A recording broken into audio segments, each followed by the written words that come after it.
Empty your cup is an old Chinese Zen saying that occasionally pops up in Western popular entertainment. Empty your cup often is attributed to a famous conversation between the scholar Taku-san, also called Taishan Sun Chen, 782-865, and Zen master Ryu Tan, Lung Tan Chong Shin or Long Tan Chong Shin, 760-840. The empty your cup conversation scholar Taku-san, who was of knowledge and opinions about the Dharma, came to Ryu Tan and asked about Zen. At one point Ryu Tan refilled his guest's teacup but did not stop pouring when the cup was tea spilled out and ran over the table. "Stop. The cup is," said Taku-san. "Exactly," said Master Ryu Tan. "You are like this cup, you are of ideas. You come and ask for teaching, but your cup is, I can't put anything in. Before I can teach you, you'll have to empty your cup. This is harder than you might realize." By the time we reach adulthood we are so of information that we don't even notice it's there. We might consider ourselves to be open-minded, but in fact, everything we learn is filtered through many assumptions and then classified to fit into the knowledge we already possess.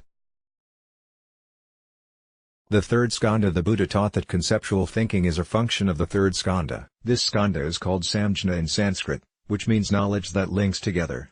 Unconsciously, we learn something new by first linking it to something we already know.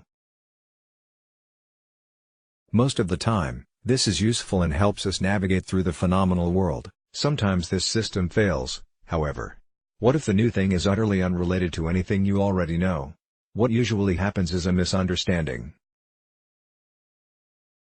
We see this when Westerners, including scholars, try to understand Buddhism by attempting to fit it into a Western conceptual box. That creates a lot of distortion. People end up with a version of Buddhism in their heads that is unrecognizable to most Buddhists.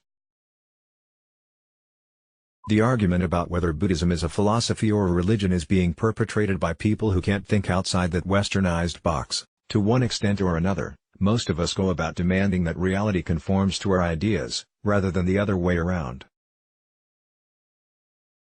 Mindfulness practice is an excellent way to curb that behavior, or at least learn to recognize it, which is a start. Ideologues and dogmatists. But then there are ideologues and dogmatists. It helps to think that ideology of any sort is a kind of interface to the reality that provides a preformed explanation for why things are as they are. People with faith in ideology may find these explanations very satisfying, and sometimes they might even be relatively true. Unfortunately, a true ideologue rarely recognizes a situation in which his beloved assumptions do not apply, which can lead him into colossal blunders. But there is no cup so as that of the religious dogmatist.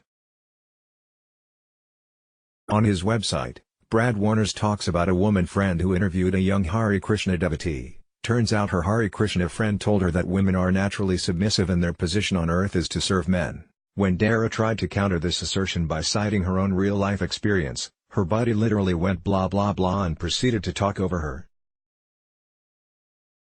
When Dara finally managed to ask how he knew all this, the Hare Krishna pointed to a bookshelf and said, "I have 5,000 years of yogic literature that proves it's true." This young man is now dead to reality, or reality about women, at least. Let's block ads. Why?